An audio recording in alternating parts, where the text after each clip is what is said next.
Fala moçada, beleza? Professor Giovanni aqui dando sequência ao estudo dos animais e hoje o assunto quinidários. Quem são os quinidários, o que fazem, o que eu preciso saber desse grupo animal? Na aula anterior estudamos as esponjas, falamos dos poríferos. Na sequência então, hoje nós seguimos aí com o estudo dos animais falando dos quinidários.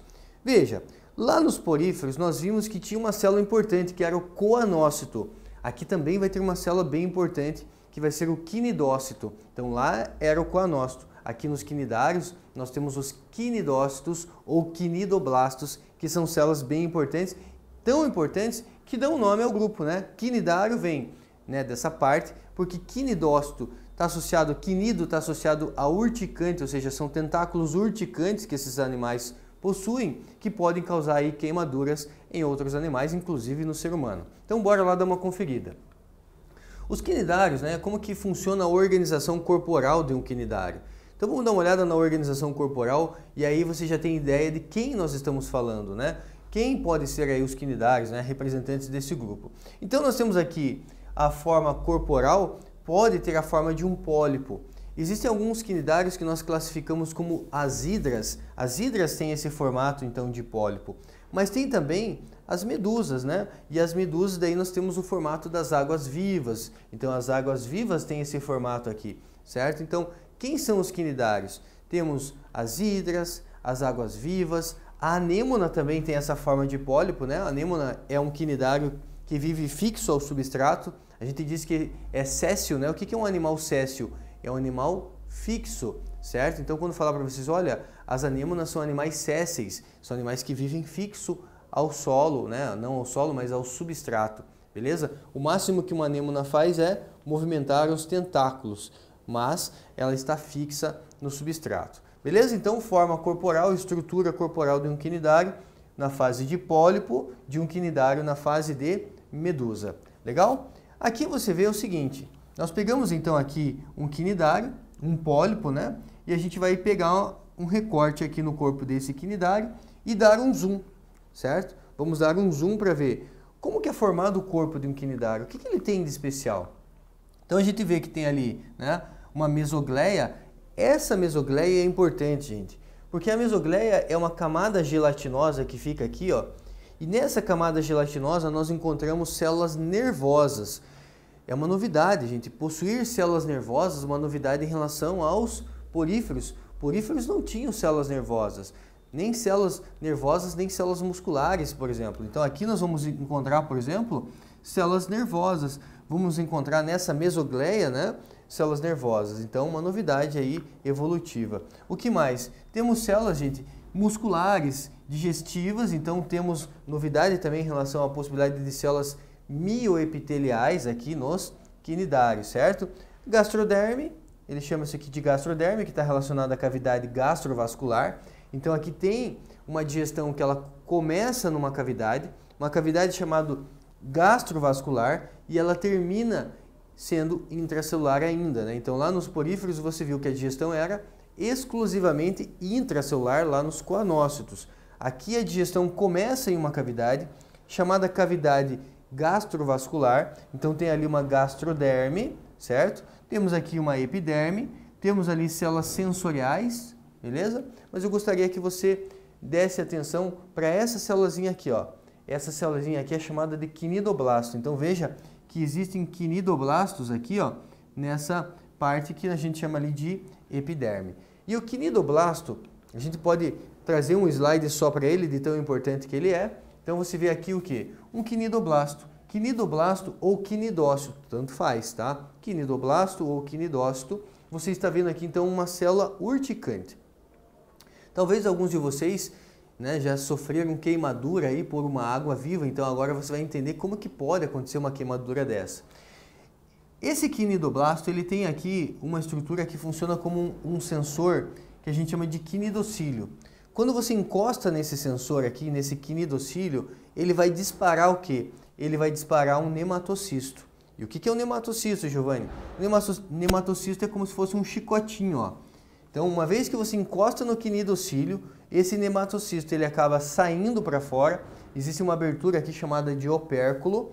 E esse nematocisto ele sai como se fosse um chicotinho, e ele libera o que, gente? Substância urticante, e acaba causando ali o que?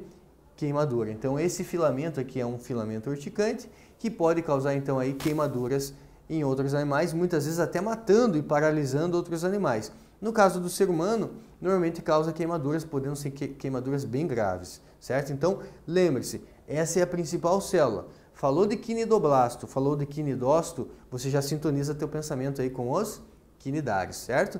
Dentro desse grupo ainda, gente, além das águas-vivas, além das anêmonas do mar, aqui nós temos as hídrias, existem também, aqui dentro desse grupo, os recifes de corais. Os recifes de corais são formados essencialmente ali por quinidários, né? Quinidários aí, a gente chama de antozoários, os quinidários que formam um recife de coral. Aqui a gente vai falar um pouquinho em relação à reprodução, né? Em relação à forma, para poder falar um pouquinho mais adiante de reprodução. Existe então a forma de pólipo e a forma de medusa. A forma de pólipo, ele é cilíndrico, ele pode ser fixo, né, séssil ou com pouca mobilidade. Quando eu digo pouca mobilidade é o movimento dos tentáculos, certo? Ele tem boca com tentáculos. Então veja que temos uma novidade aqui. Porífero não tinha boca, porífero tinha uma abertura que era chamada de ósculo. Primeiro animal a ter boca, quinidários, certo? Então, primeiro animal aí possuir boca. Nesse caso, a gente diz que ele tem um sistema digestório incompleto. Por que é incompleto? Porque só tem boca. Show? Você, por exemplo, eu, né? Nós somos animais que temos um sistema digestório completo, porque tem a boca e tem o ânus. E a gente diz que é completo. E aí tem a medusa, né? A medusa que é arredondada. A medusa é de vida livre. Quando a gente diz que um animal é de vida livre, a gente está dizendo o quê? Que ele não é parasita. Então ele é de vida livre, tem uma boca inferior, a boca fica na parte de baixo, em relação ao pólipo, que a boca fica na parte de cima. Então imagina que eu sou uma medusa, né? Se eu capturo um animal, por exemplo um peixe, eu vou trazer o alimento aqui para minha boca, ó. Agora, se você tem uma medusa, a medusa tem o quê? Tem a boca, né, voltada ali para baixo, então boca inferior. E tem tentáculos na periferia, né? Em volta, né, vai ter tentáculos ali que auxiliam na captura de suas presas. Sistema nervoso desses animais é um sistema nervoso difuso. Professor, o que é um sistema nervoso difuso? São neurônios espalhados pelo corpo do animal. Na verdade, a gente chama de células nervosas, né? Eu não uso o termo aqui neurônio, mas são células nervosas espalhadas pelo corpo do animal. Então veja que ele ainda não tem uma cefalização. Não tem um lugar que eu fale, olha, aqui é a cabeça do animal. Não tem, porque os neurônios estão espalhados de forma homogênea, de forma difusa pelo corpo do animal. Então, uma água-viva, uma anêmona não tem cabeça, né? Aonde está a cabeça do animal? Não tem cabeça, né? Então, o sistema nervoso ele é difuso. Em relação à reprodução, os quinidários se reproduzem do tipo aí metagênese. O que é metagênese? É uma alternância de gerações. Então, você tem aqui, por exemplo, o pólipo, certo? Que é assexuado, tem as medusas que são sexuados. Então o pólipo é assexuado, ele vai sofrer um tipo de reprodução que você já estudou comigo aqui, que é a reprodução do tipo estrobilização. Então ele sofre uma reprodução por estrobilização, que é uma reprodução assexuada, beleza? E aí, cada estróbilo, cada estrutura dessa que é desprendida do corpo do animal, acaba dando origem a uma medusa. E essa medusa, ela é sexuada.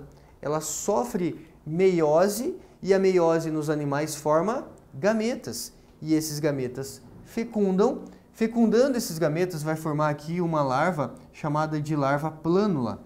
E essa larva plânula dá origem novamente aqui a um novo pólipo. Legal? Então nós fechamos esse ciclo de vida de um quinidário. Como que funciona o ciclo de vida de um quinidário?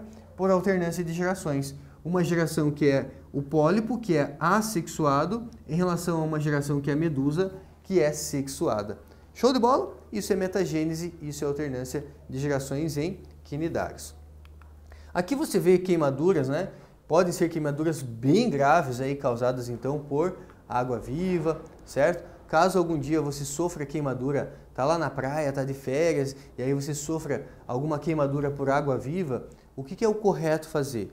Chame ali, né, o guarda-vida, o salva-vida, que daí normalmente eles já estão habituados com esse tipo de acidente, eles podem te dar a melhor orientação.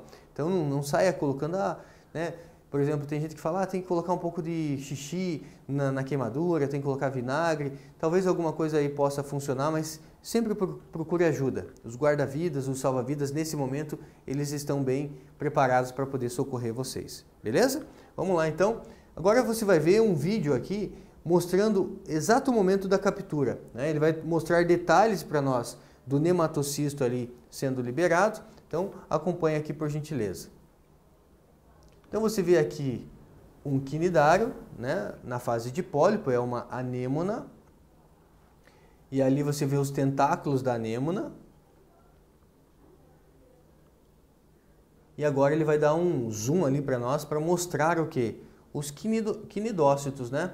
Então ele mostra um quinidócito e no exato momento que o nematocisto ele está sendo liberado, ó, os tentáculos ali liberam filamentos urticantes e esses filamentos urticantes liberam ali uma substância urticante que pode causar paralisia e matar aí alguns animais, né? No ser humano causa queimaduras. Ele vai mostrar já na sequência ali a região da boca do animal. E agora ele vai mostrar um peixinho para nós aqui na sequência. Olha só, vai aparecer o peixinho aqui.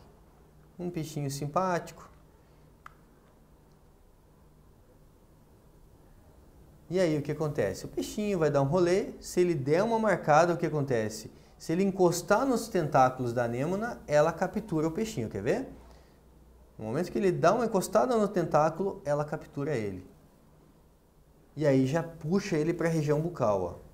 No momento que ela puxa ele para a região bucal, ela já vai liberando ali os filamentos urticantes, causando a paralisia desse animal. Então paralisa o animal, matando o animal e vai trazendo ele para a boca.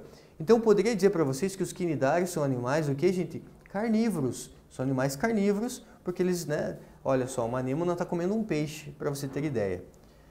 E talvez nesse momento você possa perguntar assim, tá, Giovanni, mas eu fiquei sabendo que o peixe palhaço, o peixe lá do filme, né, Procurando Nemo, peixe palhaço vive nos tentáculos de uma anêmona.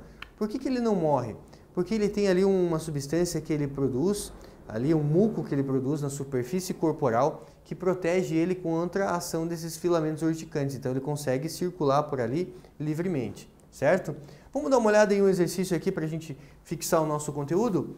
Quinidoblasto ou quinidócito são células de defesa que você observa em qual grupo, gente? No pepino do mar?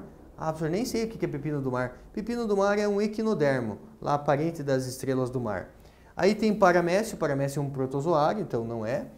Aqui nós temos as anêmonas. Anêmonas, sim, são quinidários. E as assídeas, gente? As assídeas são protocordados. Não tem nada a ver aqui com quinidários, então a alternativa correta, a letra C. Fechamos assim mais um ciclo aí do estudo dos animais. Até a próxima aula. Tudo de bom para vocês, gente. Tchau, tchau.